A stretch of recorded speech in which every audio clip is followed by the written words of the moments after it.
বিগত সময়গুলো আমাদের সামনে পেরিয়ে গেছে, যেই সময়গুলোতে এরকম আয়োজন করার ব্যক্তিরা ছিলেন, কিন্তু এরকম আয়োজন আমাদেরকে করতে দেওয়া হয় নাই, ঠিক কিনা? কিন্তু আল্লাহ রাব্বুল আমিন আমাদের জন্য যে সুন্দর সুবাসিত সময়কে দান করেছেন, আমরা আল্লাহর কাছে কামনা করব আল্লাহ রাব্বুল আমিন এই সময়টুকুকে যেন আমাদের অব্যাহত রাখেন এবং এটাকে যেন ইসলামের পক্ষে কাজে লাগানোর মতো তৌফিক দান করেন, ঠিক কিনা? প্রিয় ভাইয়েরা, আল্লাহ রাব্বুল আমিন ঈমানদারদেরকে পছন্দ করেন। ঈমানদারদেরকে পছন্দ করেন বলেই আল্লাহ রাব্বুল আলামিন তার পক্ষ থেকে ঘোষণা দিয়ে রেখেছেন, বিপদ আপদ বালা মুসিবত তোমার জীবনে যাই আসুক না কেন, তুমি যদি একটা দিক তোমার জীবনে ঠিক করে নিতে পারো, আল্লাহ রাব্বুল আলামিন বলছেন বাকি দিক ঠিক করে দেওয়ার দায়িত্ব তোমার রব্বুল আলামিন আল্লাহর। সুবহানাল্লাহ বলেন। আল্লাহ রাব্বুল আলামিন বলছেন কুরআনুল কারীমের মধ্যে, তাবৎ পৃথিবীর মানুষ কিয়ামত পর্যন্ত যারা আসবে তাদেরকে আল্লাহ রাব্বুল আমিন জানায় দিচ্ছেন, দুনিয়ার মানুষ, মা আসাবা মিন মুসিবাতিন ইল্লা বিইজনিল্লাহ। দুনিয়াতে তোমাদের যত বালা, যত পরীক্ষা, যত মুসিবত, যত ধরনের দুনিয়াতে তোমাদের সামনে বিপদ আপদ আসুক না কেন, আল্লাহ বলছেন কখনো বান্দা এইটা যেন ভাবে না যে এইটা আল্লাহ রাব্বুল আলামিনের জ্ঞানে বোধহয় নাই, আল্লাহ বোধহয় এ বিষয়ে বেখবর। আল্লাহ বলছেন তোমার জীবনে যত মুসিবত যাই আসুক না কেন, ইল্লা বিইজনিল্লাহ, আল্লাহর হুকুমের বাহিরে, আল্লাহর জ্ঞানের বাহিরে কোনোটি নয়। তাহলে আমাদের জিজ্ঞাসা, বিপদ আমাদের আসলো, মুসিবত আমাদের আসলো, নানান ধরনের কঠিন পরিবেশ পরিস্থিতি আমাদের উপর দিয়ে যায়, আল্লাহকে আমাদেরকে এইগুলা দিয়া পরীক্ষা করে করে মজা পান নাকি রব্বুল আলামিন? না না না, ঈমান এইটা নয়।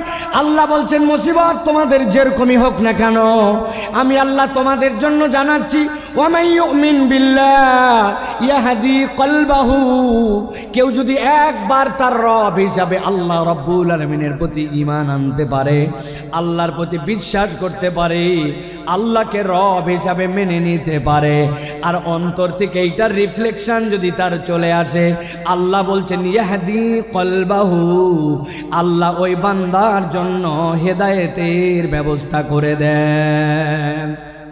কুরআনুল কারীম যে বলল আপনাকে ইয়াহদি কলবাহু, তাফসীরের ভিতরে এসেছে, তাফসীরে কবীরের ভিতরে, তাফসীর ইবনে আশুরের ভিতরে মুফাসসিরিনে কেরাম ব্যাখ্যা করছেন, একজন ঈমানদার ব্যক্তিকে আল্লাহ যে বলেছেন ইয়াহদি কলবা, এইটা বলার উদ্দেশ্য ওই বান্দার যত বড় বিপদ হোক আর যত বড় মুসিবত হোক না কেন, সে যদি রব হিসাবে আল্লাহকে চিনে ফেলতে পারে, আল্লাহ তার অন্তরের ভিতরে এমন একটা প্রশান্তি ঢুকায় দিবেন, ওই হেদায়েতের প্রশান্তি তাকে কখনো আল্লাহর রাস্তা থেকে বিচ্যুত করবে না। পরীক্ষা যতই আসুক, ওই বান্দার অন্তরটা আল্লাহর উপরে স্টেবল থাকবে। সুবহানাল্লাহ। আল্লাহ রাব্বুল আলামিনের এই কথাটা বোঝার জন্য আমি একটা উদাহরণ দিব, ভালো করে সারা জীবন মনে রাখতে হবে। যে কয়টা উদাহরণ দেব নাম্বার দিয়ে গুনে গুনে মনে রাখতে হবে। এইটা হচ্ছে উদাহরণ নম্বর 1। কয় নম্বর? কথা বলেন, ভালো করে খেয়াল করেন। সুন্দরবনের পাশে এক লোকের বাড়ি, একটা মহল্লা আছে সুন্দরবনের পাশে। ওই মহল্লায় সুন্দরবনের পাশে কিছু মানুষ বসবাস করে। এক ব্যক্তির একটা পুকুর আছে, পুকুরটা ধরেন 2 বিঘার। এই বছর বন্যা উঠেছে, বন্যার কারণে পুকুরের ভিতরে পানি ঢুকছিল। সাধারণত পুকুরের মধ্যে যখন পানি ঢুকে বন্যায় কিছু মাছ ঢোকে, ঠিক কিনা? বেরো হয় কিন্তু কিছু মাছ হওয়াছে। ওই লোক চিন্তা করছে এই বছর আমি পুকুরটাকে একবারে ছেঁচে পরিষ্কার করে সব মাছ ধরে ফেলবো। পুকুরটা ছেঁচবে, কিন্তু পুকুরের মধ্যে কচুরি পানা, দল পানা। যশোরের লোক কি বলেন ভাই? পানা বলেন, পানা, কচুরি পানা অনেক। ওই কচুরি পানার কারণে স্বাভাবিক মাছ ধরা যায় না। সরায় সরায় মাছগুলা ধরছে। ধরার পরে পুকুরের কোনো পানি নাই, কিন্তু ওই যে পলি পড়েছে পুকুরের মধ্যে আর পুকুরের কাদা, ওইগুলা দিয়ে পুকুরে 1-2 হাত পর্যন্ত কাদায় ক্যাতক্যাতা। আর পুকুরের মধ্যে কচুরিপানা। ওই এলাকার একটা লোকের একটা গরু আছে, গরুটা ছেড়ে দেওয়া, সারাদিন খায় দায়, সন্ধ্যাবেলা বাড়িতে ফেরত আসে। ওই গরু কচুরিপানা কিন্তু গরুর পছন্দ। গরু চিন্তা করছে এত সুন্দর কচুরিপানা এখন যেরকম মাটির সাথে লেগে গেছে, এখন তো খাওয়া যায়। পুকুরের পাড়ে যে কচুরিপানা খেতে শুরু করেছে, একটা দুইটা করে খায় আর কচুরিপানা খায় মজা পায়। মজা পেতে পেতে গরুটা আস্তে করে পুকুরের মাছ বরাবর চলে গেছে। যাওয়ার পরে কাদার খেয়াল করে নাই, সামনের দুই পা ভস করে ঢুকে গেছে ভিতরে। যেই না পা ঢুকছে, এখন পিছনের পা উঠানোর জন্য তুলতে যায়, পিছনের পা উঠানোর জন্য যত তুলতে যায় সামনের পা তত বসে যায়, আবার সামনেরটা তুলতে যায় পিছনেরটা বসে যায়। ওই গরু গেছে ফান্দে পড়ে, গরু আটকায় গেছে, আর উঠতে পারে না। অনেকক্ষণ হামলা হামলি চিল্লা চিল্লি করছে, কিন্তু বুঝছে চিল্লা চিল্লি করে কোনো কাম নাই, যত নড়ে তত ভিতরে ঢুকে যায়। খানিকক্ষণ পরে গরু চিন্তা করছে এত টেনশন করার কোনো কারণ নাই, আমার একটা মালিক আছে, সন্ধ্যাবেলা যদি তার বাড়িতে যেয়ে দেখে আমাকে খুঁজে না পায়, নিশ্চয় আমাকে খোঁজার জন্য আসবে। কথা ঠিক। যেই না সন্ধ্যা হয়েছে, মালিক দেখে আমার গরু ফেরত আসে নাই, সাথে সাথে খুঁজতে খুঁজতে যে পুকুরের মধ্যে দেখে আটকায় আছে, বুক পর্যন্ত কাদার মধ্যে। মালিকের মেজাজ খারাপ, দুপুরবেলা থেকে খুঁজতেছি বেটা, বিকালবেলা তুমি পুকুরের মধ্যে খাওয়ার আর জায়গা পাও নাই। হাতের মধ্যে একটা লাঠি ছিল, আস্তে করে যাই আগে কয়েকটা পেছনে ধাপ ধাপ করে লাগায় দিছে। গরু তো চিৎকার করে উঠছে, কিন্তু গরু কিছু বলতেছে না, কারণ জানে এই মায়ের খাওয়ার যৌক্তিক কারণ আছে।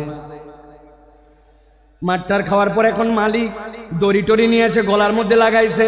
লাগানোর পরে আরো কয়জনকে লোককে ডাক দিছে যে বাবা ধরো তো, টেনে টেনে একটু উঠানো লাগবে। গরুকে টেনে টেনে উঠাইছে, উঠানোর সময় গলা ছিলে গেছে, কোমরের মধ্যে ব্যথা পাইছে।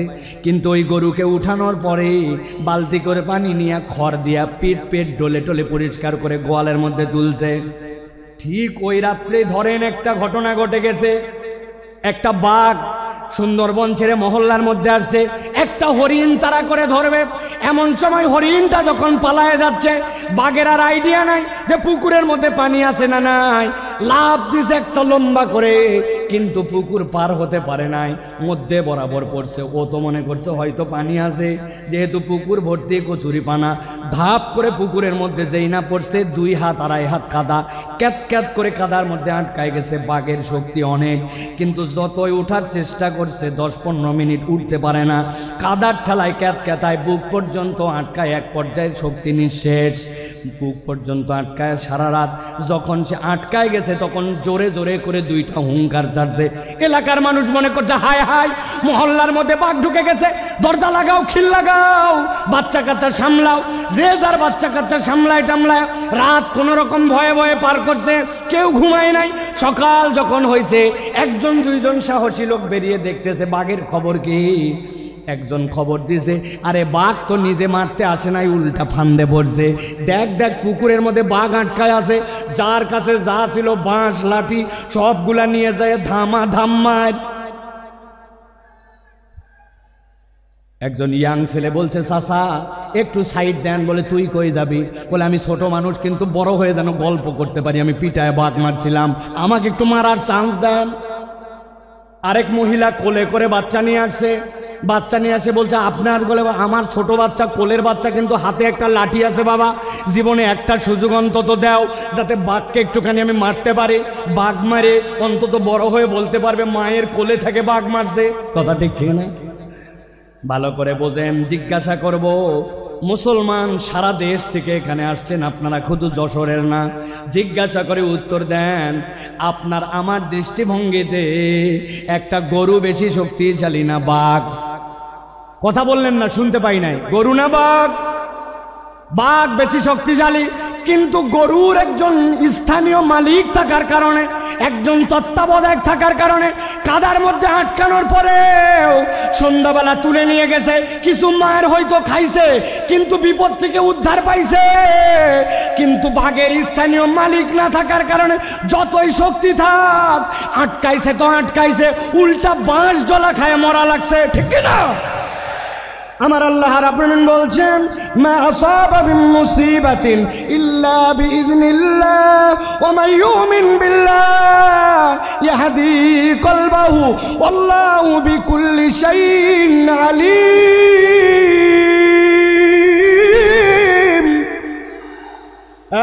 দুনিয়ার মানুষ, তুমি ভালো করে জেনে রাখো, বিপদ তোমার যত হোক, মুসিবত তোমার যত হোক, তুমি আল্লাহর প্রতি যদি ঈমান আনার মতো আনতে পারো, তোমার একজন তত্ত্বাবধায়ক আছে, যার মালিক, যার তত্ত্বাবধায়ক আল্লাহ।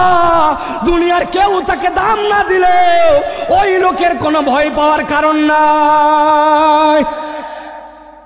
আর যদি মনে করেন আমেরিকা আমার তত্ত্বাবধায়ক, কানাডা আমার তত্ত্বাবধায়ক, পাশের দেশ আমার তত্ত্বাবধায়ক, তাহলে আমি আপনার কাছে একটা কথা পরিষ্কার করে জানতে চাই এবং বুঝাতে চাই। বুঝে থাকলে বলবেন তো ভাই, আমেরিকা কি আল্লাহর দুনিয়ার ভেতরে না বাইরে? কানাডা কি আল্লাহর দুনিয়ার বাইরে না ভেতরে? পাশের দেশটা কি আল্লাহর দুনিয়ার ভেতরে না বাইরে? তাহলে আপনি বাংলাদেশ থেকে টপকায়া দেশের বাইরে যায় কেমনে ভাবতেছেন আল্লাহর দুনিয়ার বাইরে? ধরে না, ধরে না, ধরে না, ধরলে আল্লাহ ছাড়ে না। কেবল তো খেলা শুরু, ঠিক কি না? আপনারা ফুটবল খেলছেন না? ফুটবল খেলা কেমনে হয় দেখছেন আপনারা? সেন্টার থেকে খেলা শুরু। কোথা থেকে? সেন্টার থেকে খেলা শুরু হয়, এই পা ওই পা, এই পা ওই পা করতে করতে আস্তে করে বল যখন ডি বক্সের মধ্যে যায়, তারপরে চূড়ান্ত শট করে গোল দেওয়া হয়, ঠিক না? যারা তওবা না করে আল্লাহর কাছে ফেরত আসবে না, আর মনে করবে যে আমি অল্প একটু আয়ত্তের বাহিরে চলে গেলাম, গ্রেপ্তারের বাহিরে চলে গেলাম, দেশের বাহিরে চলে গেলাম আর বেঁচে গেলাম, আপনি আসলে বাঁচেন নাই। এখন পর্যন্ত আসল ধরাটাই খান না। ভালো করে কথা বোঝেন, ঠান্ডা মাথায় কথাগুলো বোঝেন। সময় বড় সংক্ষেপ, কিন্তু কথাগুলো অত্যন্ত আপনাদের হৃদয়ের মধ্যে নিয়ে যাওয়ার। এখন কথা হলো বিপদ আল্লাহ রাব্বুল আমিনের নলেজের মধ্যে। আল্লাহ রাব্বুল আমিন ইমানদারকে উদ্ধারও করে দিতে চান। আল্লাহ রাব্বুল আমিন ওই বান্দার সকল বিষয় খবর রাখেন। এ বিষয় কি আমরা একমত? ঠিক আছে। এবার আল্লাহ বলছেন, আমার বান্দা, তোমাকে আমি বিপদ থেকে বাঁচায় দিতে চাই, তোমাকে আমি উদ্ধার করে দিতে চাই। আমি রব্বুল আমিন তোমাকে কল্যাণের রাস্তা দেখাতে চাই। কিন্তু রব্বুল আমিন বলছেন, আমি বান্দাকে যখন বাঁচাতে চাই, আমি রব্বুল আলামিনের একটা তরিকা আছে। উদাহরণ নম্বর 2। কয় নম্বর? কথা বললেন না ইয়াংরা? কয় নম্বর? ওই যে ডান পাশে তাকান, ডান পাশে 3তলা 4তলা বিল্ডিং দেখা যায়, দেখতে পাচ্ছেন? ওই দেখেন 4তলার মধ্যে আলো জ্বলে, 4তলার মধ্যে জানলা খোলা, ফ্যানটা ঘুরতেছে। এখন আপনাকে যদি কেউ বলে 4তলার মধ্যে যেহেতু আলো জ্বলতেছে, 4তলার মধ্যে ফ্যান চলতেছে, তাহলে আপনার স্বাভাবিকভাবে বিবেচনায় কি আসবে? এই বিল্ডিংয়ের 4তলায় মানুষ থাকে না? থাকে না? মানুষ থাকে। কিন্তু আপনার এলাকার এক ছেলে বলতেছে, যতই মানুষ থাক, যাই থাক না কেন, আমি শিওর এইটাতে ওঠার জন্য কোনো সিঁড়ি নাই, এইটাতে ওঠার জন্য কোনো লিফট নাই, এইটাতে ওঠার জন্য কোনো মই নাই, যতই মানুষ থাক। এই কথা যদি বলে কেউ আপনার এলাকায়, ওই ছেলেকে, ওই লোককে কি বলবেন? কেন? ওই লোকের পাগল। পাগল বলবেন কেন? বলবেন স্ক্রু ঢিল, ঠিক কিনা? আন্দাজি হুজুর যা বলে তার সাথে হো বলেন না। মানুষের স্ক্রু থাকে নাকি? বলে হুজুর, ওই পাগল আর স্ক্রু ঢিল এইটা আক্ষরিক অর্থে নয়, এইটা রূপক অর্থে। ওই লোকটার ব্রেনে অসুবিধা আছে। তাছাড়া 4তলায় মানুষ থাকে আর সিঁড়িও নাই, লিফটও নাই, এইটা হতে পারে না, ঠিক কিনা? আমার আল্লাহ রাব্বুল আমিন বলছেন, বিপদ আছে, বালা মুসিবত আছে, সব আছে, কিন্তু আমি রাব্বুল আমিন তোমাকে উদ্ধার করতে চাই। গভীর মনোযোগ দেন। আল্লাহ সিঁড়ি বর্ণনা করতেছেন, এবার কিভাবে তুমি উদ্ধার পাবে। আল্লাহ বলছেন, ওয়াতিউল্লাহ ওয়াতিউর রাসূল ফাইন তাওয়াল্লাইতুম ফাইন্নামা আলা রাসূলিনাল বালাগুল মুবিন।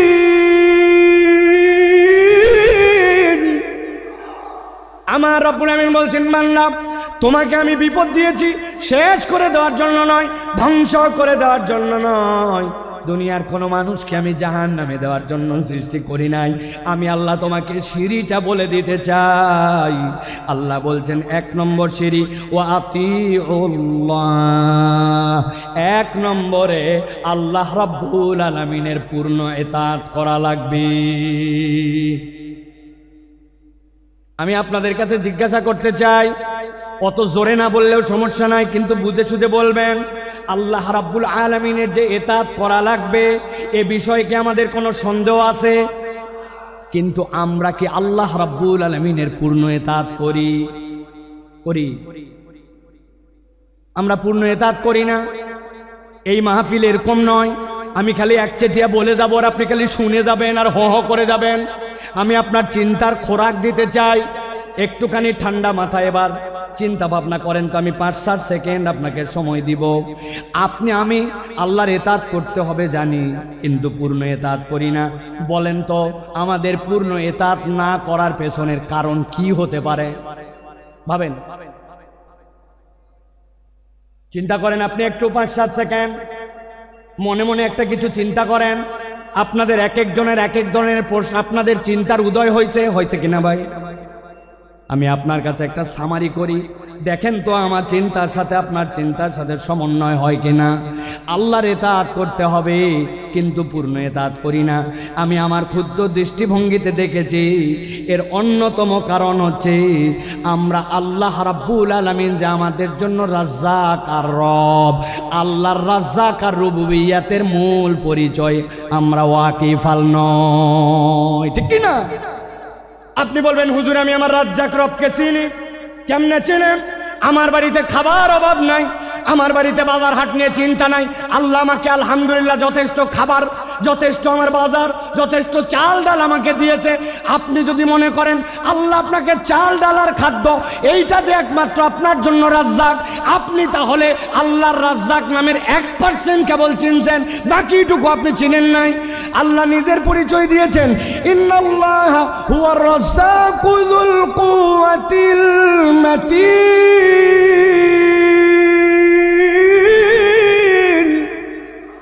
আল্লাহ বলছেন বান্দা জেনে রাখো আমি তোমার এমন রব যুল কুওয়াতিল মাতিন, যেই রবের রাজ্জাকের ব্যাপারে তুমি বান্দা বেখবর।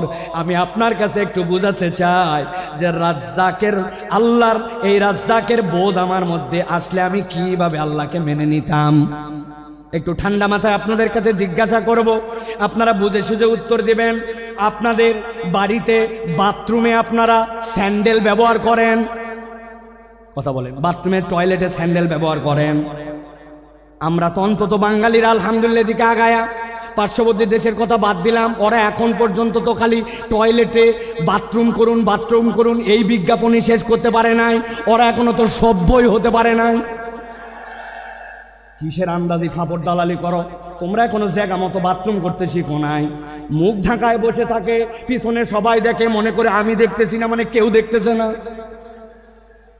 ভালো করে বোঝেন, আপনার আমার টয়লেটের মধ্যে বাথরুমের মধ্যে স্যান্ডেল আছে না? বলবেন হুজুর বাথরুমের টয়লেটের স্যান্ডেলের সাথে আবার রাজ্জাক কেমনে বুঝলেন? ভালো করে খেয়াল করেন। আপনাকে বলছে আপনার স্ত্রী, আপনার মা, বাবারে তোর আব্বা বাথরুমে গেছিল, পা পিছলায় গেছে।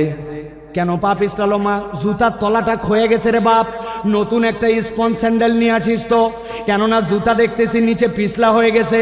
আপনার আমার এরকম হয় কি না? আপনার আমার জুতার তলা পিছলা হয়। কতটুকু আপনি বাথরুমে স্যান্ডেল ব্যবহার করেন একবার খেয়াল করে দেখেন। ঢুকলেন, একটু পড়লেন, একটু বেরোলেন, কিন্তু ওই জুতার তলা খোয়ায় যায় 6 মাস টিকে না।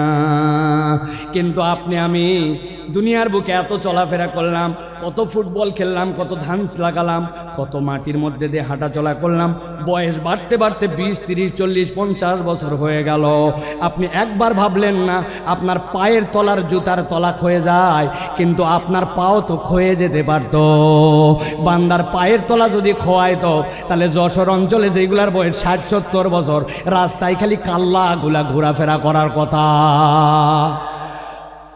কিন্তু রব্বুল আলামিন আপনাকে রিজিক দিলেন, এইটা আপনার রিজিক যে আপনার পায়ের তলা খোয়ায় না। 19 বছর হলেই চুল রাখছি মাথায়, সুন্নত, কিন্তু এই চুল বড় হওয়ার পরে কাটছি কত শতবার, হিসাব নাই। কিন্তু আপনি কল্পনা করছেন মাথার চুল কত কাটলেন, কিন্তু ভুরুর চুল কতবার কাটা লাগছে? না, আপনার ভুরুর চুল কাটা লাগে নাই, মাথার চুল কাটা লাগছে। যেখানে যা করা লাগবে রব্বুল আমিন এইগুলা সমন্বয় করে আপনার জন্য দিলেন। আঙ্গুল, এই নখগুলো আপনি কত কাটলেন? বুধবার, বৃহস্পতিবার, শুক্রবারে আসার আগে, আপনি জুমাবারে আসার আগে নেলগুলা কেটে ফেলেন। নখগুলা বাড়লো, কিন্তু ওই 2 বছর বয়সে আপনার দাঁত উঠে গেছে। অনেক বাচ্চা কাচ্চার 13-14 মাসেও দাঁত উঠে যায়। ওই দাঁত ওঠার পরে এই যে আমার দাঁত এই পর্যন্ত এসে দাঁড়ায় গেল। 70 বছর দাঁত আর বাড়লো না, কিন্তু নখ বেড়ে গেল। কে আপনার এইটা নিয়ন্ত্রণ করে? আল্লাহ বলছেন তুমি চিনতে পারো নাই, তোমার রব যিনি রাজ্জাক তিনি এইগুলা তোমার জন্য নিয়ন্ত্রণ করে। ভালো করে বোঝেন। আল্লাহ বলছেন আতিউল্লাহ, আল্লাহকে ইতাআত করো। আর আপনি আল্লাহ রাব্বুল আলামিনের কোন নিয়ামত খুঁজে পান না। আপনি কখনো কল্পনা করেন নাই যে দুনিয়ার মানুষ যা কিছু করে অবচেতন মনে বেশি করে? বুঝাতে পারি নাই? মানুষ চেতন মনে নয়, অবচেতন মনে বেশি কাজ করে। বলবেন হুজুর কেমনে? ভালো করে খেয়াল করেন। এই যে Sakina medical, Ad-din medical college হাসপাতাল, বুকের মধ্যে ব্যথা আপনার, ডাক্তারের কাছে আসছেন, ডাক্তার বলছে আপনার বুকের সমস্যা, হার্টে, তবে এটা বাঁচার উপায় আছে। কি উপায় ডাক্তার সাহেব? বলেন আমি আরো বাঁচতে চাই। পরামর্শ দিছে, কোনো টেনশন নাই, তবে একটা সাবধানতা অবলম্বন করতে হবে। 1 মিনিটে আপনাকে শ্বাস নিতে হবে 20 বার। যদি 21 বার নেন ঝামেলা আছে, আর যদি 19 বার নেন ঝামেলা আছে। এখন আপনি বাড়িতে আসছেন প্রেসক্রিপশন নিয়ে, এরপরে আপনি এখন হাতে সব সময় শুধু ঘড়ি, কারণ আপনাকে 1 মিনিটে কয়বার শ্বাস নিতে বলছে? 20 বার। 21 বার নিলেও ঝামেলা, 19 বার নিলেও ঝামেলা। ওই লোক এখন নিঃশ্বাস নাই, 1 2 3 4 5 6 8 9 10, সারাদিন খালি গুনে আর নিঃশ্বাস নেয়। 1-1.5 ঘন্টার বেশি গুনার হিসাব মিলাতে পারবেন না। আপনি যদি গুনে গুনে নিঃশ্বাস নেওয়া লাগতো, দুনিয়ার বুকে 2 সম্ভব নয়। এইগুলো অবচেতন ভাবে রব্বুল আলামিন সব নিয়ন্ত্রণ করেন। যিনি নিয়ন্ত্রণ করেন তিনি রব, তিনি আপনাকে আমাকে এই রিজিক দিয়া রাখছেন। ঠিক না? যশোর অঞ্চলে পিঠার অঞ্চল, ঠিক না ভাই? পিঠা পুলি জামাইরে খাওয়ান তো আপনারা? না খাওয়ান না? বাদ দিছেন না? এখনো খাওয়ান। জামাইরে খাওয়াই। খেজুরের রসের অঞ্চল, অদ্ভুত আল্লাহ নিয়ামত দিয়েছেন। এই নিয়ামতকে রব্বুল আলামিন ভরপুর করে দিয়েছেন। এক জামাই আপনার এলাকায় আসছে, সকালবেলা শাশুড়ি পিঠা খাইতে দিয়েছে। উনি বলছে আম্মা আমার পিঠা কোথায় দেন? বলছে জামাই চোখ খোল। বলছে আম্মার দুঃখের কথা বলেন না, গতকালকে তাড়াহুড়া করে আসছি, আসার সময় চোখের চার্জার আনতে ভুলে গেছি। কি আপনার চোখ যদি চার্জার দিয়ে চার্জ দেওয়া লাগতো, আপনার মোবাইল একদিন গেলে বন্ধ হয়ে যায়, অথচ সারাদিনে 22,000 বার চোখের পলক ফেলছেন। একটা পলকের ডিউরেশন সর্বোচ্চটা 24 সেকেন্ড হতে পারে, যেটাকে পলক হিসাবে কাউন্ট করা হয় সময়ের ক্ষেত্রে। কিন্তু আপনি 22,000 বার চোখের পলক ফেলেছেন, কোনোদিন হিসাব করেন নাই। যিনি এইটা অকৃত্রিমভাবে খরায় যাচ্ছেন তিনি আপনার আমার রব রাজ্জাক। সুবহানাল্লাহ বলেন। 4টা জিনিস জিজ্ঞাসা করবো, উত্তর দিতে হবে আপনাদেরকে। রেডি আছেন সবাই? রেডি?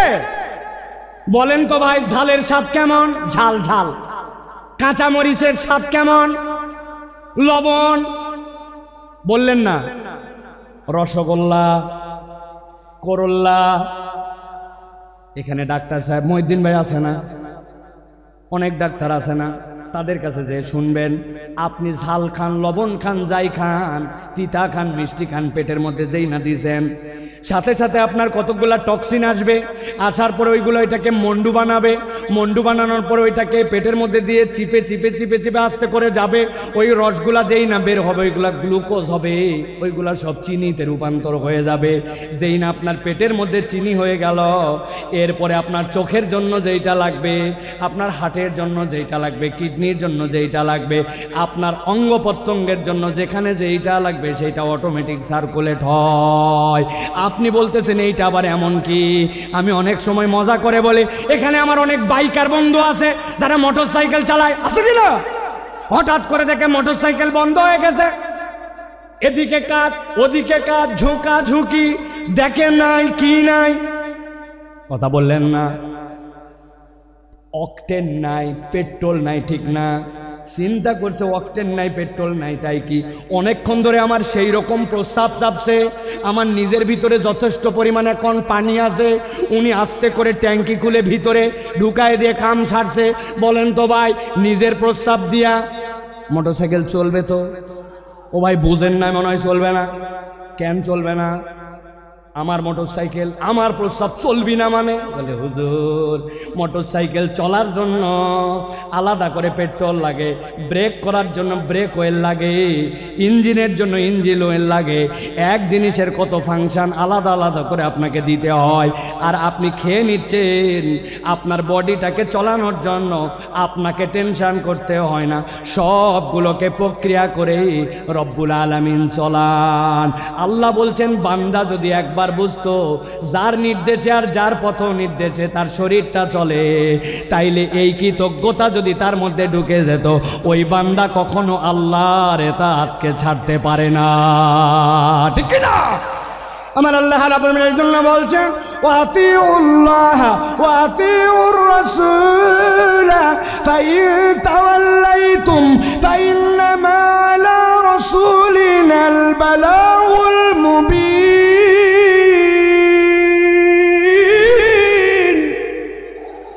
এই দুনিয়ার মানুষ, তোমাকে আমি ধ্বংস করে দেওয়ার জন্য সৃষ্টি করি নাই, আমি তোমাকে নিষ্কৃতি দেওয়ার জন্যই সৃষ্টি করেছি। তবে আমি তোমার জন্য সিঁড়ি বলে দিচ্ছি। এক নম্বর সিঁড়ি হচ্ছে আতিউল্লাহ, আল্লাহর ইতাআত তোমার জীবনে লাগবে। আর আল্লাহর অনুসরণ করার পরে আল্লাহর অনুসরণটা আমার নবীর তরিকায় হওয়া লাগবে। তোমার জীবনে যদি আল্লাহর নবী ঢুকে যায় আর আল্লাহর ইতাআত পূর্ণাঙ্গ হয়ে যায়, আল্লাহ বলছেন ইয়াহদি কলবাহু, ওই বান্দার যত বড় মুসিবতই হোক না কেন, তার জন্য হেদায়েতের পথ দেখানো রব্বুল আলামিনের কাজ। সুবহানাল্লাহ। আল্লাহ সাথে সাথে এটাও বলছেন, তোমাদের মধ্যে কতগুলা গাদ্দার আছে, পণ্ডিত আছে, শুনলাম না আল্লাহর কথা, না শুনলে কি হবে, আছে না? আল্লাহ বলছেন কিছুই হবে না। ফাইন তাওয়াল্লাইতুম ফাইন্নামা আলা রাসূলিনাল বালাগুল মুবিন। আমি আল্লাহ জানায় রাখলাম, তুমি যদি মুখ ফিরায় নাও, নবী আর নবীওয়ালা কাজ যারা করে তাদের দায়িত্ব হচ্ছে বার্তাটা পৌঁছায় দেওয়া। দারোগাগিরি করার জন্য নবী আর নবীর ওয়ারিসদেরকে দায়িত্ব দেওয়া হয় নাই, আমাদের দায়িত্ব পৌঁছায় দেওয়া। শুনলে তোমার ভালো, না শুনলে তোমার বিপদ, ঠিক না? আমরা বহুবার বলেছি, জুলুম করেন না, মানুষের প্রতি অত্যাচার করেন না, মিথ্যা মামলা দিয়ে মানুষকে ফাঁসায়েন না, অযথা অযথা মানুষের নামে গায়েবী মামলা দিয়েন না, মানুষকে গুম খুন নির্যাতন আয়না ঘর করেন না। আমরা কোরআন হাদিস দিয়ে শতবার বুঝাইছি, তারা বলছে আমাদেরকে ধরে কে? আল্লাহ বলছেন ইন্না বাতশা রাব্বিকা লাশাদীদ, ধরে না ধরে না, কিন্তু আল্লাহ ধরলে ছাড়ে না। সাবধান করা আমাদের দায়িত্ব। যদি না মানি, আল্লাহ বান্দার সাথে কি করবেন এটা আল্লাহর ফয়সালা, ঠিক না? চোখের সামনে সব প্রমাণ, আপনি তারপরে প্রমাণ খুঁজে পান না। যাদেরকে আপনি অপমান করে অপদস্থ করে দেশ থেকে বের হতে বাধ্য করেছিলেন, যাদেরকে মিথ্যা মামলা দিয়ে অন্যায় করে জাতির সামনে লাম্পট্য চরিত্রের অপবাদ দিয়ে ভিতরে ঢুকিয়েছিলেন, আল্লাহ তাদেরকে এমন সম্মানিত করেছেন, তারা আজকে মঞ্চে বক্তব্য দেয়, তাদের কথা শোনার জন্য লক্ষ মানুষ আসে। আর যারা বাধা দিয়েছিল, অন্যায় করেছিল, তাদেরকে খুঁজে পাওয়া যায় না, ঠিক না?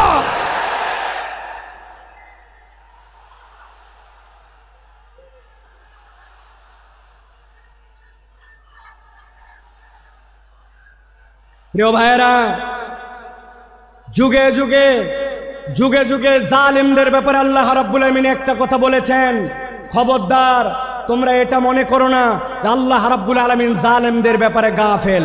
আল্লাহ জালেমদের ব্যাপারে গাফেল নন, আল্লাহ রাব্বুল আলামিন খবর রাখেন।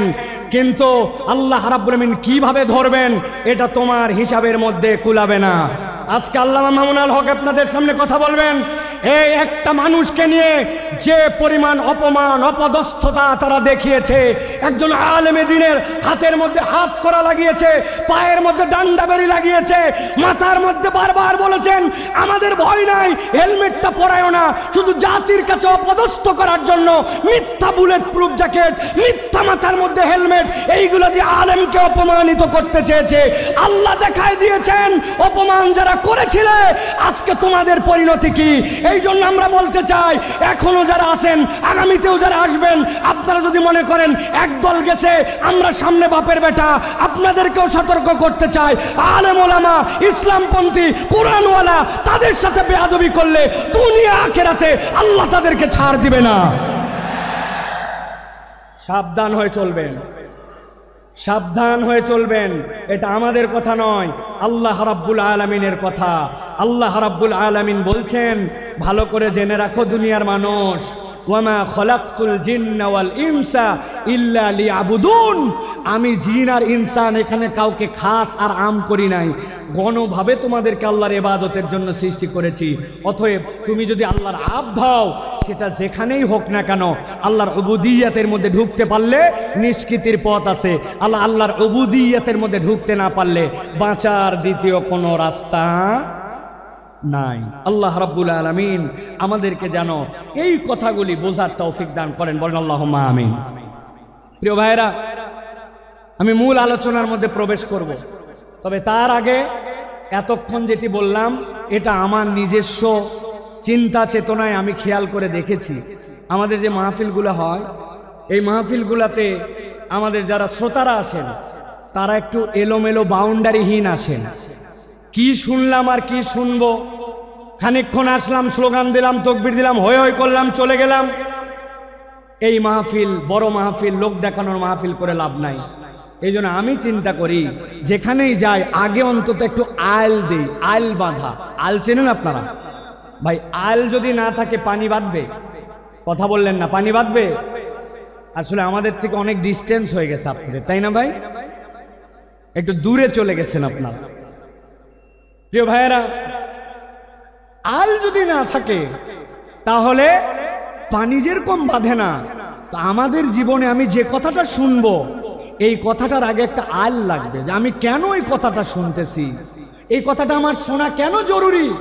আমি তো আল্লাহ রাব্বুল আলামিনের পূর্ণ ইতাআতে ঢুকতে চাই, কিন্তু আমার জীবন ভর এমন অপরাধ, এমন ভুলভ্রান্তি যে আমি কোনো লাইন খুঁজে পাই না, আমি কোন লাইনে যাব। তো ওই লাইনটা বোঝানোর আগে আমি একটু আইল দিলাম। এখন আপনাদের সহযোগিতা নিয়ে আমরা সরাসরি একটু তাফসীরের মধ্যে প্রবেশ করতে চাই। আপনারা প্রবেশ করতে চান? আছেন আপনারা ইনশাআল্লাহ? কারা কারা আছেন দুই হাত উঁচু করে একটু দেখান। কথা বলবেন না, কোনো কথা বলবেন না, চুপচাপ হাত নামান, হাত নামান, হাত নামান, হাত নামান। থামেন থামেন, তাকবীর দিয়েন না ভাই, কত সময় সংক্ষেপ, আপনাদের অনেক আবেগ আমরা জানি, তাকবীর দিয়েন না। একটু আপনাদের মোবাইলের লাইট আছে? আছে? একটু শাট করে 5 সেকেন্ড সময় দিলাম, জ্বলায় ফেলেন দেখি। হ্যাঁ, একটু জ্বলায় ফেলেন। যার যার মোবাইল আছে কথা বলবেন না, একটা কথা হবে না, একজনও না। জ্বলাইছেন? এবার হাতটা উঁচু করেন, দুই হাত, দুই হাত। যারা জ্বলাতে পারে নাই শিখায় দেন কেমনে জ্বলাতে হয়। হাত উঁচু করেন, হাত উঁচু করছেন, শক্ত করেন, শক্ত, একটু শক্ত, একটু ডাইনের দিকে নড়া দেন, এবার একটু বামে দেন, এবার একটু সামনে দেন, একটু পিছনে দেন, এবার একটু পিছনে টানা দেন, টানা দেন। এবার হাতটা সোজা করেন, সোজা সোজা সোজা করেন। এবার হাতটা এরকম করে নড়াচড়া দেন, দুই দিকে নড়াচড়া দেন।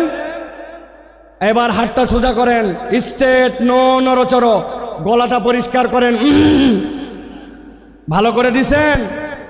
এবার আমরা আকাশ বাতাস মুখরিত করে আল্লাহর একটা তাকবীর দিয়ে আলোচনার মধ্যে প্রবেশ করতে চাই। যারা আসমান জমিন মুখরিত করে একটা তাকবীর দিতে পারবেন তারা বলেন আল্লাহুম্মা আমিন। এই স্বেচ্ছাসেবক ভাইরা, আপনারা দিবেন না তাকবীর?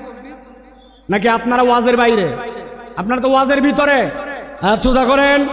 কারা কারা জ্বলাতে পারে না শিখায় দেন, হাত সোজা করেন। সোজা করছেন? আল্লাহুম্মা আমিন বলেন। এবার একটা আকাশ বাতাস মুখরিত করে তাকবীর দেখতে চাই। আমি আল্লাহু আকবার আসতে বলবো, লিল্লাহি তাকবীর, আপনারা জোরে করে আল্লাহু আকবার বলবেন, যাতে কোনো বিতাড়িত শয়তান এখানে থাকতে না পারে। পারবেন ইনশাআল্লাহ? দেখে এটা তাকবীর দেন, লিল্লাহি তাকবীর, লিল্লাহি তাকবীর। আল কোরআনের আলো, আল হাদিসের আলো, তোমার নেতা আমার নেতা, তোমার নেতা আমার নেতা, আলেম ওলামা যেখানে, আল্লাহর আইন যেখানে, লিল্লাহে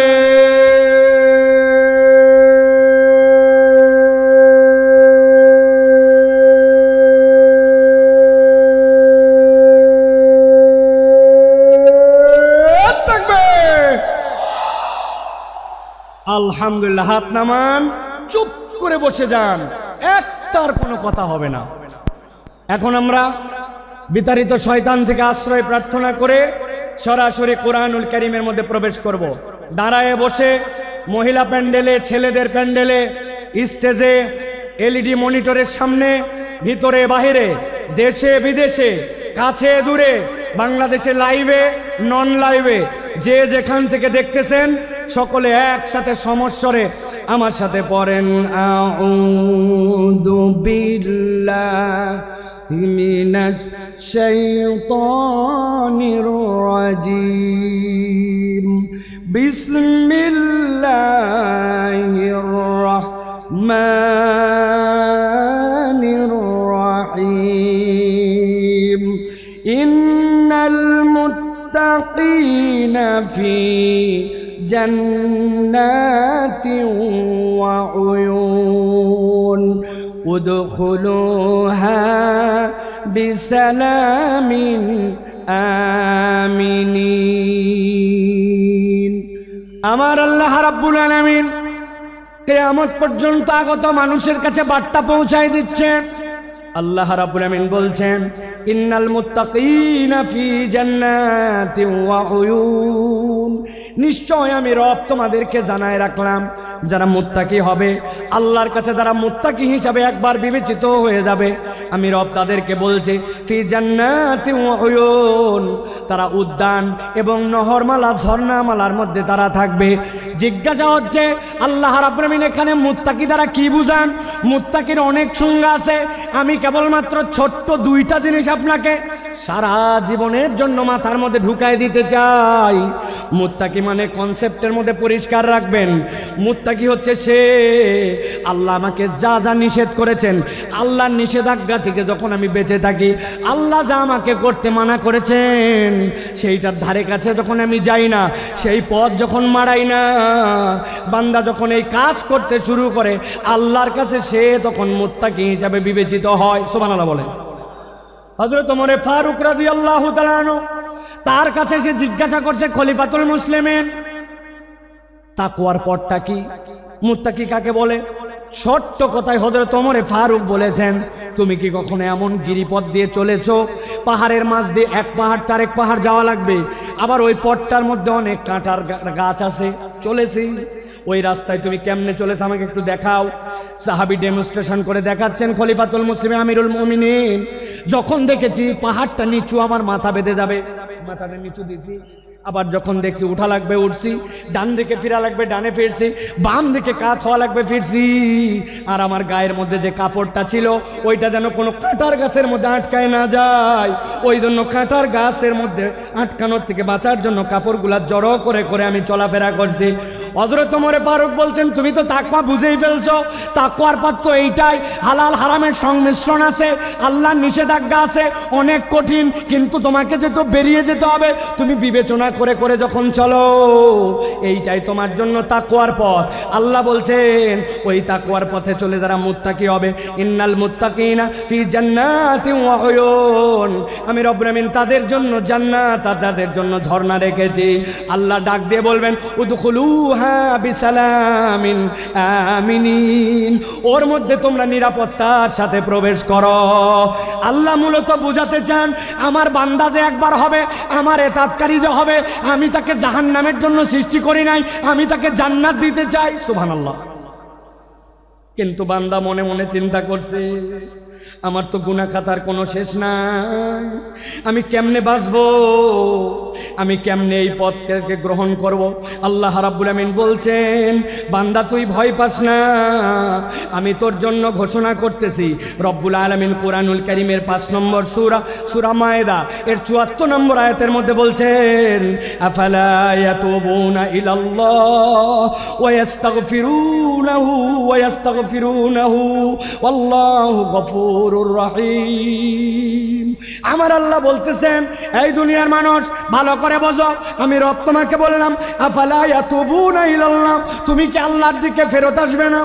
ওয়াস্তাগফিরুনাহু, আর তুমি কি তোমার রবের কাছে ক্ষমা চাইবে না? এটার দ্বারা আল্লাহ কি বুঝাতে চান? তুমি যদি আল্লাহর কাছে ফেরত আসো আর যদি ক্ষমা চাও, আল্লাহ বলছেন, আমি রব্বুল আমিন নিজেকে ঘোষণা দিলাম, আল্লাহু গফুরুর রহিম, রব তাকে দয়াময় ক্ষমা করার জন্য রেডি আছে। সুবহানাল্লাহ। তাহলে আমাদের কাজ রব্বুল আলামিনের কাছে ফেরত আসা। আল্লাহ অন্য আয়াতে বলতেছেন, কুল ইয়া ইবাদিয়াল্লাযীনা আসরাফু আলা আনফুসিহিম, কুল, হে নবী আপনি বলে দেন, ইয়া ইবাদিয়া, হে আমার বান্দারা, আল্লাযীনা, যারা, আসরাফু, বাড়াবাড়ি করে ফেলেছো, আলা আনফুসিহিম, নিজেদের অন্তরের উপরে, লা তাকনাতু মির রাহমাতিল্লাহ,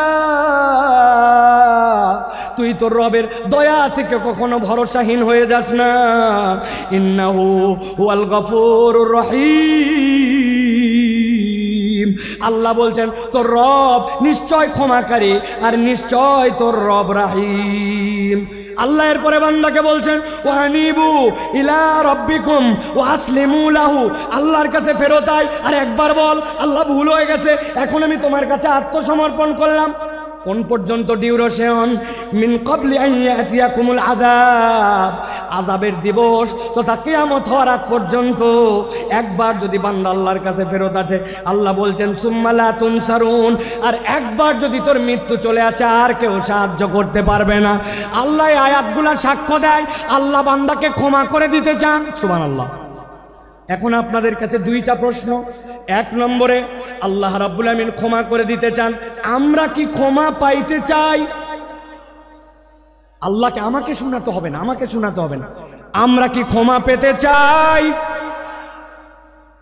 আল্লাহ রাব্বুল আমিন ক্ষমা করতে চান, পেতে চাই। কিন্তু দ্বিতীয় জিজ্ঞাসা হচ্ছে, আল্লাহর কাছে ক্ষমা পেতে চাই, কিন্তু এজন্য আমাদের কি কোনো প্রচেষ্টা আছে? কি সমস্যা? আস্তে আস্তে আস্তে, একজন দুইজন বলেন, আপনারা চুপ করেন সবাই, শোনা যায় না, স্পষ্ট না? আল্লাহু আকবার। আমাদের মাইকালা ভাই, আমি আপনাকে কতগুলো পরামর্শ এখান থেকে দিয়ে যাই। আগামীকালকে সামনের যে 5-7 রো দেখতে পাচ্ছি, প্রত্যেকটা বাঁশে একটা বাঁশ পরপর 2টা করে টিউবলাইট লাগাই দিবেন। আর সামনের যে বাঁশ, এই বাঁশ থেকে সামনের দিকে হর্ন, 2টা হর্ন, 2টা হর্ন, যত সাউন্ড বাইরে তার এই জায়গাতে কালকে লাগাই দিবেন। ঠিক আছে ভাই? আজকের মধ্যে একটু কষ্ট করে শুনি ভাই, হ্যাঁ? তারপরে আমরা নেক্সট এটা ঠিক করে ফেলবো ইনশাআল্লাহ। একদম চুপ করে দেন সবাই, আমি মাইকের কাছাকাছি ফোকাস রেখে কথা বলার জন্য চেষ্টা করতেছি, যাতে আপনারা একটু কথাগুলো বুঝতে পারেন। প্রিয় ভাইরা, খুব গুরুত্বপূর্ণ কথা ভাই, কেবল তো কথা শুরু। আমরা ক্ষমা পেতে চাই এবং আমরা ক্ষমার প্রচেষ্টাও আল্লাহর কাছে করতে চাই, কিন্তু কোরআন হাদিসের পদ্ধতি অনুযায়ী ক্ষমা লাভের উপায় কি, এ বিষয়ে আমাদের সকলের পরিষ্কার ধারণা নাই। আমি আপনাদের কাছে বলতে চাই, কোরআন হাদিসের বক্তব্য অনুযায়ী একজন বান্দার ক্ষমা লাভের সর্বনিম্ন 5টা উপায়। জিজ্ঞাসা করব, উত্তর দিবেন শুনতে পালে। ক্ষমা লাভের সর্বনিম্ন উপায় কয়টা? হয় নাই? সকলে হাতগুলা নিচে নামান, এরকম করে হাত নিচে নামাবেন। আমি জিজ্ঞাসা করব কয়টা, হাত তুলে সবাই একসাথে বলবেন 5টা। কোরআন হাদিসের আলোকে ক্ষমা লাভের সর্বনিম্ন উপায় কয়টা? সব হাত ওঠে নাই, আমি দেখতে পাইছি। আরেকবার চান্স দিব, হাত নামান। ক্ষমা লাভের সর্বনিম্ন উপায় কয়টা? আলহামদুলিল্লাহ, এই 5টা কথা শুনবো, আমার বক্তব্য শেষ হবে, এশার আজান হবে ইনশাআল্লাহ। ভালো করে খেয়াল করে শোনেন। ক্ষমা লাভের উপায় হচ্ছে 5টা। কয়টা? এর 1 নম্বর হচ্ছে ঈমান এবং নেক আমল। আস্তে করে বলেন, 1 নম্বরটা কি? নেক আমল। ঈমান, নেক আমল। বলেন, ঈমান, নেক। এই ওয়াজটা যেন বাড়িতে মুখস্থ যায়, এজন্য আমি এত কষ্ট করতেছি। 1 নম্বর ঈমান এবং নেক আমল। আল্লাহ রাব্বুল আমিন বলছেন, ওয়াদাল্লাহুল্লাযীনা আমানু ওয়া আমিলুস সালিহাত মিনহুম মাগফিরাতাও ওয়া আজরান আযীমা। আল্লাহ বলছেন, দুনিয়ার মানুষ শোনো, ওয়াদাল্লাহ, আল্লাহ তোমার সাথে ওয়াদা করছেন। আপনি বাড়ির থেকে বেরিয়ে এসেছিলেন, বাচ্চা বলছে আব্বা আমার জন্য চকলেট নিয়ে আসবে। আপনি বলছেন ঠিক আছে চকলেট নিয়ে আসবো, কিন্তু বাড়িতে ঢোকার সময় ভুলে গেছেন। আপনি আপনার ছেলেকে বলছেন 5-এ ভালো রেজাল্ট কর, একটা সাইকেল কিনে দিব, কিন্তু আপনি সাইকেল কেনার কথা আর সামর্থ্যে কুলাই নাই, ভুলে গেছেন। বউরে বলছেন এবার খালি বেতন পাই লাল রঙের একটা শাড়ি তোমাকে কিনে দিব। এরপরে কত বেতন গেল, কিন্তু শাড়ি কেনার ক্রেতা বা সামর্থ্য অনেক সময় হিসাবে মেলে না। আমরা ওয়াদা করি, কিন্তু অনেক সময় ওয়াদা আমরা রাখতে পারি না। এরকম আমাদের জীবনে হয় কিনা? কিন্তু আল্লাহ বলতেছেন, বান্দা আমার জন্য ওয়াদা করা লাগে না, ফাআলুল লিমা ইউরিদ। আমরা আল্লাহর ব্যাপারে বলি ইন্নাকা লা তুখলিফুল মিআদ। আমার রব কখনো ওয়াদার ব্যতিক্রম করেন না, কিন্তু সে আল্লাহ বলছেন ওয়াদাল্লাহ, আল্লাহ ওয়াদা করতেছেন আল্লাযীনা আমানু, যারা ঈমান আনবে। 2 নম্বর ওয়া আমিলুস সালিহাত, ঈমান আনার সাথে সাথে আমলে সালেহ করবে। মিনহুম মাগফিরা, আমি রব্বুল আমিন তাদেরকে ক্ষমা করে দিব। ওয়া আজরান আযীমা, আর আমি রব তাদের জন্য বিশাল প্রতিদানের ব্যবস্থা করব। কথা সহজ, কিন্তু বুঝে ঘাটতি আছে আমাদের ধারণা। আমরা তো আলহামদুলিল্লাহ ইমানদার, ঠিক না ভাই? আলহামদুলিল্লাহ ইমানদার, আমরা ইমান আনছি। এবার যদি জিজ্ঞাসা করে আমলে সালেহ করেন, নেক কাজ করেন, বুক ফুলায় বলবে করি, মানে নামাজ বাদ দেই না, রোজার সময় রোজা করি, হজ যাকাতও দেই সুযোগ থাকলে, বলি কিনা আমরা? প্রিয় ভাই, ভালো করে বুঝে যান, ভালো করে অন্তর দিয়ে কথাগুলা বুঝে যান। আপনি আমি মনে করি নামাজ রোজা হজ যাকাত এইগুলা বোধহয় নেক কাজ। আমি আপনার কাছে ধারণা পরিষ্কার করতে চাই, নামাজ রোজা হজ যাকাত নেক কাজ, কিন্তু এইগুলা একমাত্র নেক কাজ নয়। বলবেন হুজুর এটা কেমন কথা? একটা ছেলে স্কুলে ভর্তি হয়েছে, ওই স্কুলের ইউনিফর্ম আছে, ড্রেস, ওই স্কুলে 70% উপস্থিতি লাগে, ওই স্কুলে প্রথম সাময়িক পরীক্ষা দেওয়া লাগে, দ্বিতীয় সাময়িক দেওয়া লাগে, ফাইনাল লাগে, পাস মার্কের জন্য 33 লাগে। এইটা যদি না হয় তাহলে ওই ছেলেকে ওই স্কুলের মধ্যে রাখে না। এটা যদি স্কুলের নিয়ম হয়, তাহলে আপনি যদি ইসলামকে একটা স্কুল মনে করেন, ইনস্টিটিউট মনে করেন, নবীজি বলছেন বুনিয়াল ইসলাম আলা খামসিন, ইসলামেরও একটা বেসিক আছে, যেই 5টা কাজের না থাকলে ইসলামের আর ভিত্তি থাকে না। তার মধ্যে আল্লাহর প্রতি শাহাদা, এরপরে সালাত, এরপরে আপনার জন্য যাকাত, এরপরে সম, এরপরে আপনার জন্য আল্লাহর জন্য হজ। এই যে কাজগুলি, এইগুলা ইসলামের বেসিক। এখন আপনি এইগুলা কাজ 33 মার্ক। এখন কোনো বান্দা যদি বলে এইগুলাই করি মানে আমি ভালো কাজই করি, এর বাইরে আর ভালো কাজ নাই, আপনার বুঝের মধ্যে ভুল আছে। এইটা ভালো কাজ, তবে এটা 33 মার্কের কাজ। এইটা না করলে আপনি মুসলমানই থাকেন না, ঠিক না? কিন্তু আমাদের যশোরে অনেক লোক নামাজ পড়ে ঈমান ঠিক আছে, আছে না? আল্লাহর কিতাব ঠিক মতো মানে না, কিন্তু ঈমান ঠিক আছে, আছে না? বলছে আমানতু বিল্লাহি ওয়া মালাইকাতি ওয়া কুতুবিহি, আমি আল্লাহর কিতাবের সব বিধান মানি, আল্লাহর কিতাব যা আছে তার প্রতি আমি বিশ্বাস করি, আমি আল্লাহর কিতাবকে গ্রহণ করে নিলাম। কিন্তু ওই লোককে যদি বলা হয় নামাজের ইসলাম মানলেন, রোজার ইসলাম মানলেন, কিন্তু আল্লাহর জমিনে আল্লাহর বিধান দিয়ে শাসনটা হোক, এই কথা বললে তখন বলে বক্তা দল করে, আছে না? এইরকম মুনাফিক মার্কা অনেক মুসলমান আছে। তার মানে বোঝা যায় আপনি আপনার ঈমান এখনো বোঝেন নাই। আমি আপনার কাছে জিজ্ঞাসা করব, বুঝে থাকলে বলেন তো, কোন লোক কোরআনুল কারীম নিছে, কোরআনুল কারীমের সে বলছে 15 পারা পর্যন্ত আমার মোটামুটি ক্লিয়ার, বাকি 15 পারা এখনো পড়া হয় নাই, তবে 15 পারার ব্যাপারে আমার কোনো মন্তব্য নাই, বাকিগুলো আমি দেখে শুনে সিদ্ধান্ত নিব, তাহলে সে হচ্ছে 50% মুসলমান। 50%। আরেকজন বলছে পুরা কোরআন ক্লিয়ার, খালি সূরা নাসের ব্যাপারে আমার কিছু মন্তব্য আছে, সূরা নাসটা আমি ভালো করে জেনে তারপরে আমি কোরআনুল কারীমের বাকি মানব, তাহলে সে 99% মুসলমান। কত পার্সেন্ট? 0 কোরআনের একটা অক্ষরও যদি আপনি অস্বীকার করেন, আপনি 0% মুসলমান, ঠিক না? আপনি না বলছিলেন আমানতু বিল্লাহি ওয়া মালাইকাতি ওয়া কুতুবিহি, আমি আল্লাহর প্রতি ঈমান আনি, রসুলের প্রতি, কিতাবের মধ্যে যা কিছু আছে সবগুলোর উপর, তাহলে আপনার কি ঈমান আনা হয়েছে? কথা বললেন না, হয়েছে? বাঁচার উপায় কি? আমি একটা বাঁচার উপায় বের করছি, যদি আপনারা জানতে চান তাহলে বলবো, তবে শর্ত আছে। ফিরি বলা যাবে না, যাওয়ার আগে আমার সাথে দেখা করে 50 টাকা করে হাদিয়া দেওয়া লাগবে। রাজি আপনারা? হুজুর খুচরা টাকা নেয়, এটা গাড়ি ভাড়া খালি দিতে পারবো না, এগুলো বললে হবে না। কয় টাকা বলবো? দেখেন, পছন্দ হলে টাকা দিয়েন, না হলে দিয়েন না। এখন থেকে আমরা সিস্টেম করে আল্লাহর কাছে আগেই বলে যাব, আমরা এখন থেকে কালেমাটা একটু সিস্টেম করে বলবো, আমানতু বিল্লাহি ওয়া মালাইকাতিহি ওয়া কিছু কুতুবিহি, অথবা বলবো আমানতু বিল্লাহি ওয়া মালাইকাতিহি ওয়া যদ্দুর বুঝি তদ্দুর কুতুবিহি।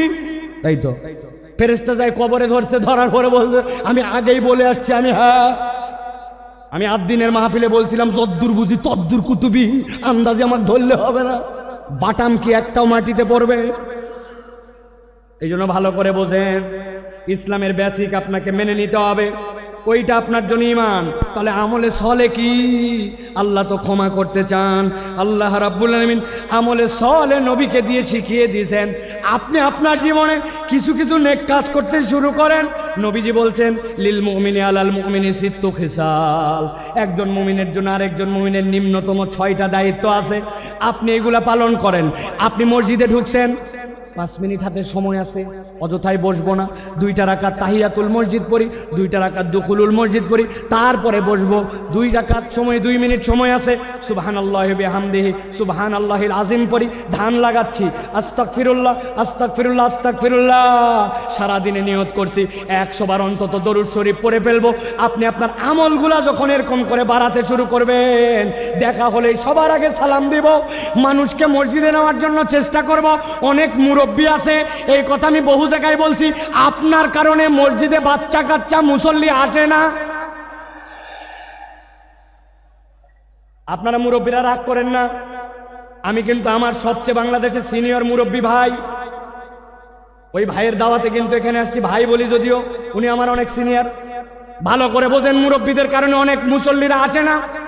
বাচ্চা কাচ্চা মসজিদে আসে, একটু হাসাহাসি করে না ভাই, একটু কথাবার্তা বলছে, মুরব্বীর কাছে একবারে মাথা গরম হয়ে চিন্তা করছে কোন বেটায় এত বড় হাসলো, আমি তাকে দেখাবো।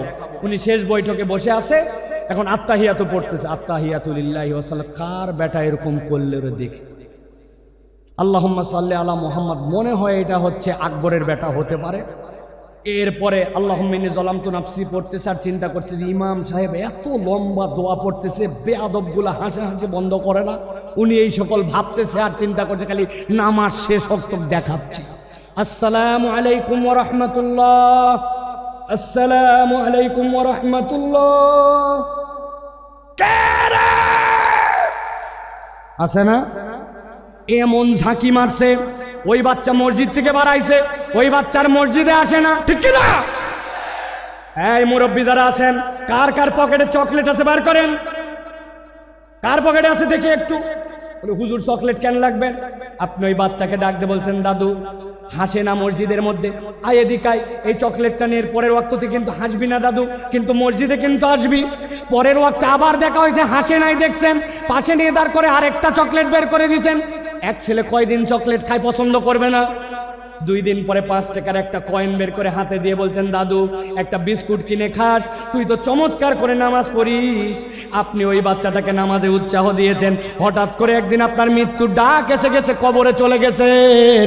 কিন্তু যেই বাচ্চাকে চকলেট দিয়ে আদর করে মসজিদ থেকে বের করেন নাই, মসজিদমুখী করছেন, 5 টাকার কয়েন দিয়া ওই ব্যক্তিকে আদর যত্ন করে মসজিদের মুসল্লি বানায় দিয়ে গেছেন আপনি কবরে।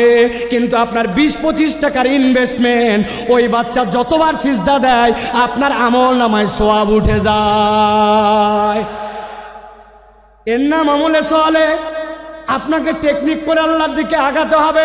আল্লাহ বলছেন, আমার বান্দা যদি আমানু আমিলুস সলিহাত মিনহুম মাগফিরা ওয়া আজরান আযীমা, আমার বান্দাকে আমি রব কেবল ক্ষমাই করব না, আমি বিশাল পুরস্কার দিয়ে দিব ঈমানের সাথে। এই জন্য আমলে সালেহ লাগবে। সাথে সাথে হাদিসের গবেষণায় বোঝা যায়, কোন ব্যক্তি যদি আল্লাহ রাব্বুল আলামিনের কাছে গুনাহ মাফের উদ্দেশ্যে একবার ইস্তেগফার করে, রব্বুল আলামিন তাকে আরো 3টা নিয়ামত দেন। 1 নম্বরে রব্বুল আলামিন ওই বান্দার কঠিন অবস্থা থেকে উদ্ধার করে দেন। 2 নম্বরে তার দুশ্চিন্তা দূর করে দেন। 3 নম্বরে তার রিজিকের পেরেশানি আল্লাহ তুলে দেন। সুবহানাল্লাহ। তাহলে ক্ষমা লাভের উপায় কয়টা? ভুলে গেছেন কয়টা? 5টা। 1 নম্বর গেল, এবার চলেন 2 নম্বর। 2 নম্বর হচ্ছে আল্লাহর কাছে ক্ষমা চাওয়া। বান্দা যদি ক্ষমা পেতে চায়, আল্লাহর কাছে তাকে ক্ষমা চাইতে হবে। আল্লাহ রাব্বুল আলামিন বলছেন, وَمَن يَعْمَلْ سُوءًا أَوْ يَظْلِمْ نَفْسَهُ ثُمَّ يَسْتَغْفِرِ اللَّهَ يَجِدِ اللَّهَ غَفُورًا رَحِيمًا। আমার আল্লাহ বলছেন, বান্দা ভালো করে বুঝো, ওয়ামাই আমাল, তোমাদের মধ্যে যে করে ফেলে সুআন, কোন গুনাহ, আও ইয়াজলিম নাফসাহু, অথবা নিজের উপরে সে জুলুম করে ফেলছে, সুম্মা ইস্তাগফিরিল্লাহ, 1 মুহূর্ত দেরি করে নাই, তার রবের কাছে সে ইস্তেগফার করেছে। আল্লাহ বলছেন, কেউ যদি আল্লাহর কাছে ইস্তেগফার করে, ইয়াজিদিল্লাহ গফুরার রাহিমা, আল্লাহর কাছে ইস্তেগফার করলে আল্লাহকে সে দয়াময় ক্ষমাশীল হিসাবে পাবে। সুবহানাল্লাহ। আল্লাহ চান আমার বান্দা আমার কাছে মাপ চাক, কিন্তু ওই মাপ চাওয়াটা যেন মাথা খাটানো মাপ চাওয়া হয়, ওই মাপ চাওয়াটা যেন ঠোঁটের মাপ চাওয়া না হয়, ওই মাপ চাওয়াটা যেন স্বয়ং বেয়াদবি না হয়। অনেক সময় বাচ্চা কাচ্চাকে বাপ মা কারোর সাথে বেয়াদবি করলে বলে, বল সরি, বল সরি, বল। ওই বাচ্চা এমন ভাবে সরি বলে, সরি বলাটাও একটা বেয়াদবি, সরি এমন ভাবে বলছে। তো আমরাও অনেক সময় আল্লাহর কাছে বেয়াদবের মতো মাপ চাই। আপনারা বুঝতে পারেন নাই আমার কথা, জন্য এই কথাটার সাথে সাড়া দেন নাই। আমরা আল্লাহর কাছে অনেক সময় বেয়াদবের মতো মাপ চাই। ঠিক বলছেন যারা বোঝেন নাই। এক্সাম্পল দিয়ে বুঝাই।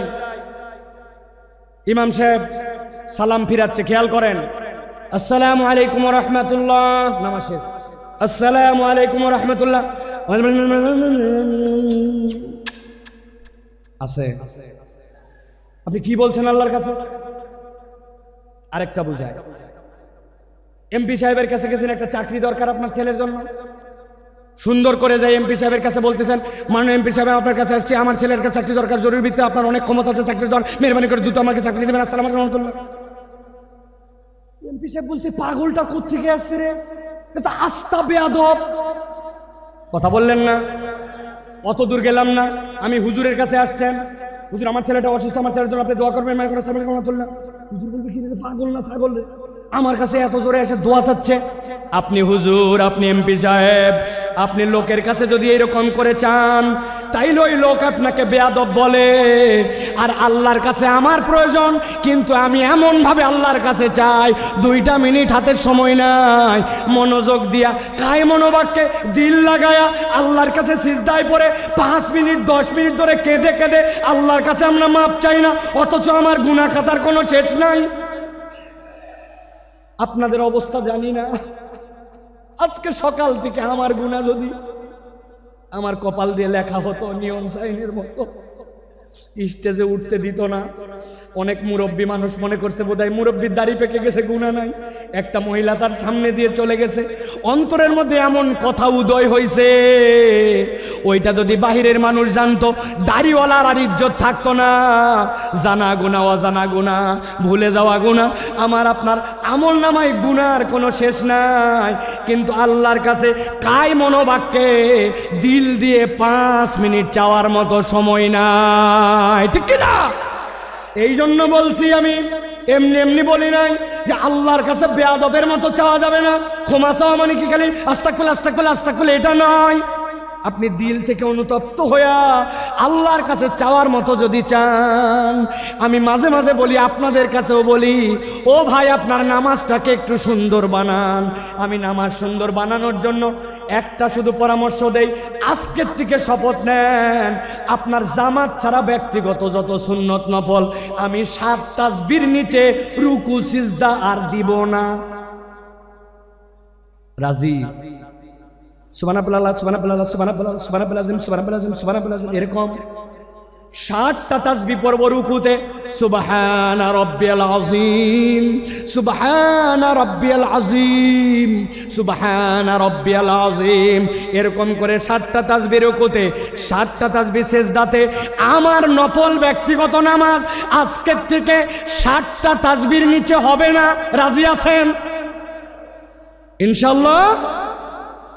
হঠাৎ করে উঠে গেছি 3 বার পরে, রেগুলার অভ্যাস, আবার টাইট করছি পরের রাকাত থেকেই, না আমি তো 7 তাসবিহর নিচে উঠবো না। আমি আল্লাহর কসম করে বলতেছি আপনার নামাজের 50% সুন্দর হয়ে যাবে। তাহলে 2 নম্বর আল্লাহর কাছে ক্ষমা চাওয়া, 3 নম্বরে আল্লাহর কাছে তওবা করা। বলেন 3 নম্বর তওবা করা। বলেন। অনেকে বলবেন হুজুর ইস্তেগফার আর তওবার মধ্যে কি পার্থক্য? একটু আগেই তো বললেন ইস্তেগফারের কথা, ক্ষমা চাওয়ার কথা, তাহলে তওবার মধ্যে পার্থক্য কি? তওবার রকন আছে 4টা, দীর্ঘ আলোচনা সেদিকে যাব না, কিন্তু তওবার মানেটা ভালো করে বোঝেন। আল্লাহ কোরআনে বলেছেন তুবু ইলাল্লাহি তাওবাতান নাসুহা, তোমরা আল্লাহর কাছে তওবা করো, তওবাটা যেন নাসুহা হয়। কি হয় নাসুহা মানে কি? আরবিতে নাসুহা শব্দটার উৎপত্তি স্থল 2টা, হয় নাসাহাতুন বা নাসাহাতুন। পেটের মধ্যে বাচ্চা, শাশুড়ি মা চিন্তা করছে আমার মেয়ের ডেলিভারি হবে, বাচ্চা কাচ্চার জন্য কাঁথা সেলাই করা লাগবে, এই ছিঁড়া লুঙ্গি, এই চাদর, অমুক কাপড়, এইগুলা জোড়া দিয়ে দিয়ে কাঁথা বানায়, ঠিক কিনা? ভালো করে মনে রাখবেন, নাসাহাতুন মানে ভাঙ্গা সম্পর্ক জোড়া লাগানো, আর নাসাহাতুন মানে ফেরত আসা। আল্লাহ বলছেন আমি আমার বান্দাকে দেখতে চাই অতীতের জন্য অনুতপ্ত, ভবিষ্যতে আর করবে না। আল্লাহর সাথে সম্পর্ক ছিন্ন হয়েছিল, জোড়া লাগাবে আর আল্লাহর কাছে ফেরত আসবে। একবার যদি তুমি তওবা করতে পারো, আল্লাহ বলছেন আমি তোমার সব গুনাহ খাতা মাফ করে দিতে রেডি আছি। আল্লাহ কোরআনে বলছেন ওয়া হুয়াল্লাযী ইয়াকবালুত তাওবাতা আন ইবাদিহি ওয়া ইয়াফু আনিস সাইয়্যাত ওয়া ইয়ালামু মা তাফআলুন।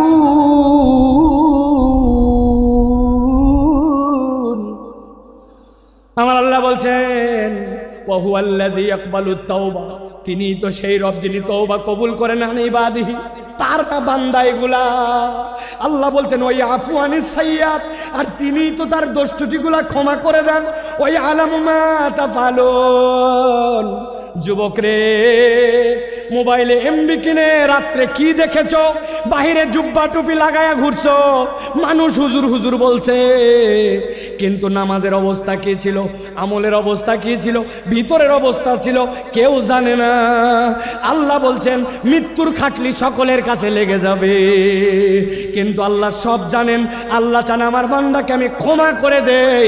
এই জন্য আল্লাহ বলছেন বান্দা যেন আল্লাহর সাথে ভাঙা সম্পর্ক জোড়া লাগায়, আর আল্লাহর কাছে যেন বান্দা ফেরত আসে।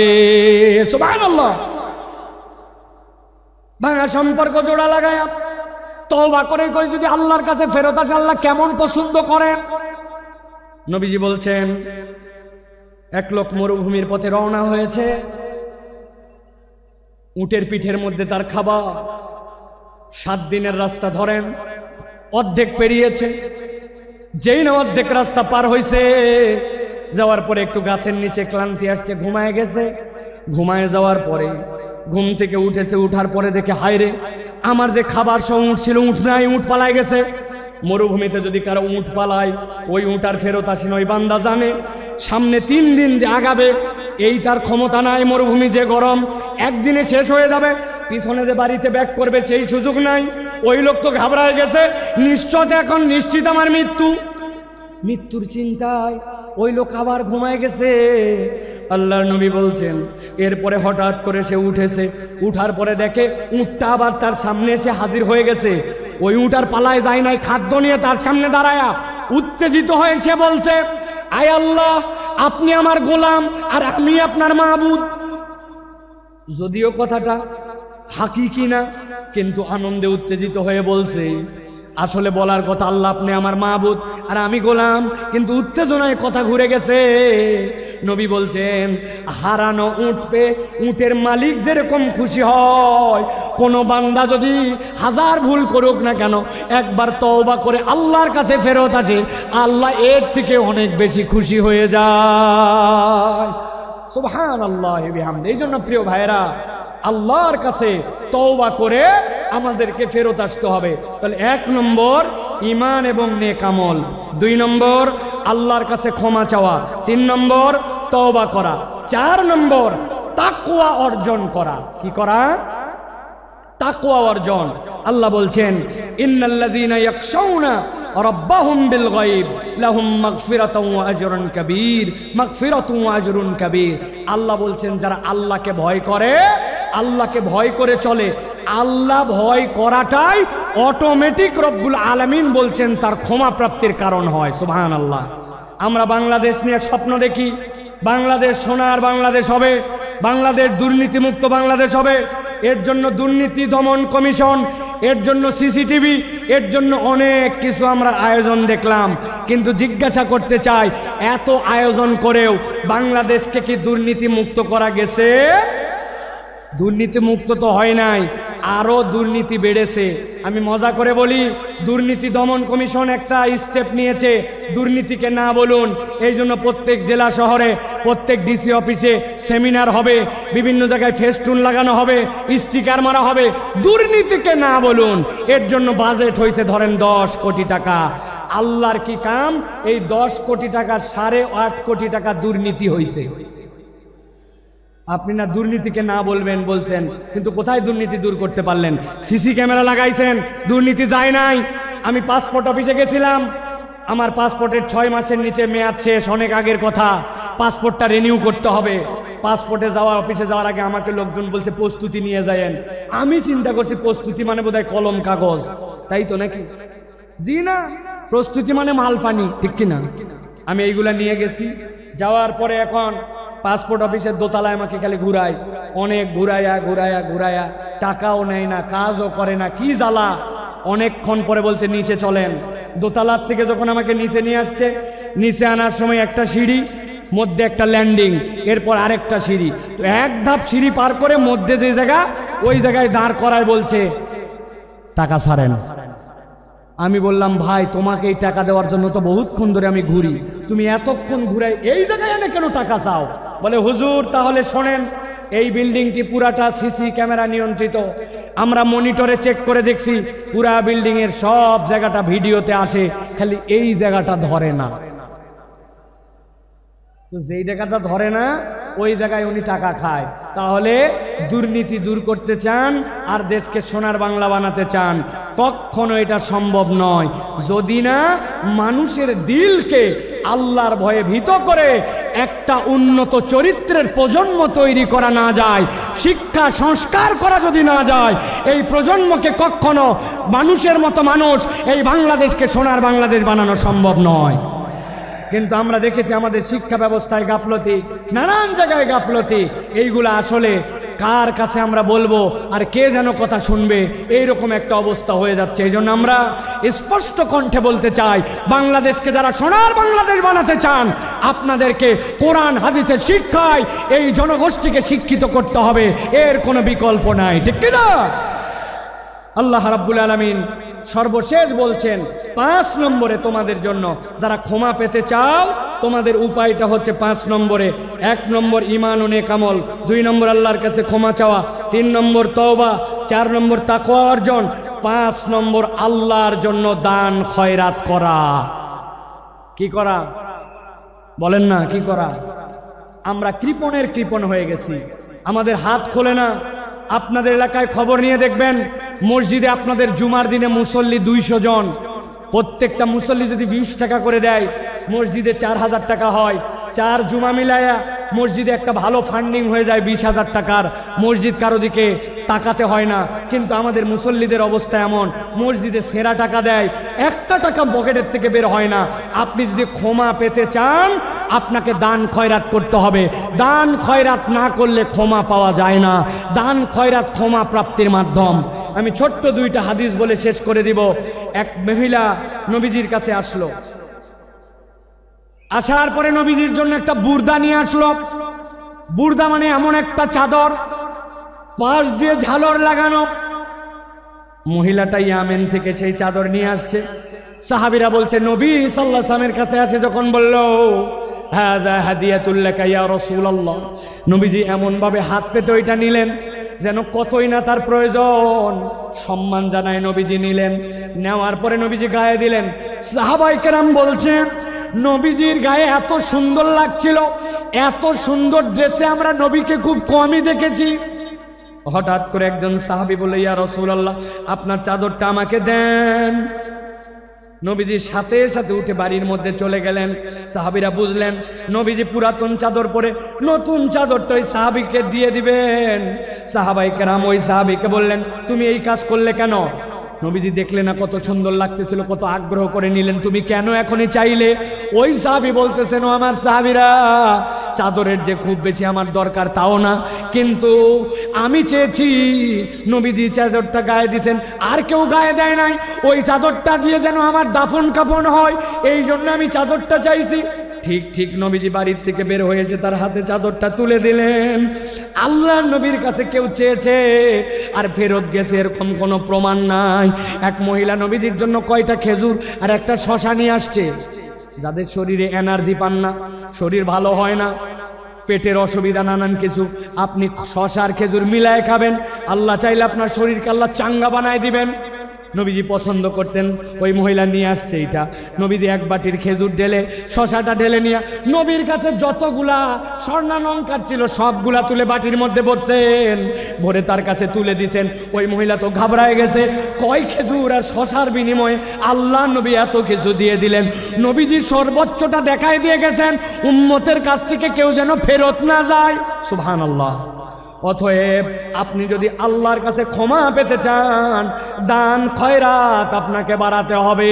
হযরত আলী কাররামাল্লাহু ওয়াজহাহু তার অভ্যাস ছিল, তিনি যদি আল্লাহর কাছে ইস্তেগফার তওবা করতেন, যতবার তওবা করতেন ততবার সাদাকা করতেন।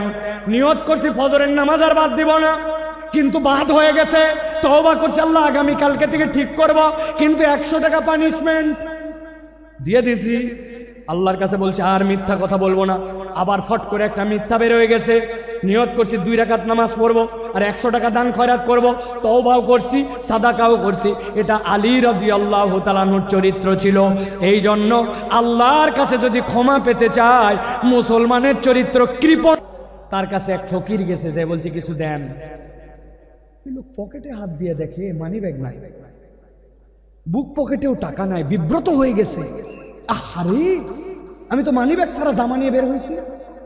ফকির ডাক দিছে, ডাক দিয়ে গায়ে হাত দিছে, পিঠে হাত দিয়ে বলছে, বাবারে সত্যিকার কথা, পকেটে টাকা একদম নিয়ে বের হই নাই, ভুলে গেছি টাকা আনতে, মানি ব্যাগ আনতে মনে নাই, এই জন্য তোকে দিতে পারলাম না।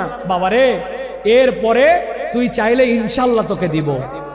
এই কথা শুনে ওই ফকির দোয়া করতেছে ওই লোকের জন্য, আল্লাহ আপনাকে বারবার মানি ব্যাগ আর টাকা ছাড়া বের হওয়ার তৌফিক দান করুন।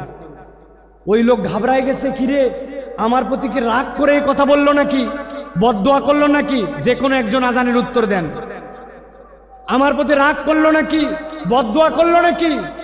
বলছে, বাবা তুই এই কথা বললি কেন যে বারবার আপনি মানি ব্যাগ ছাড়া বের হন?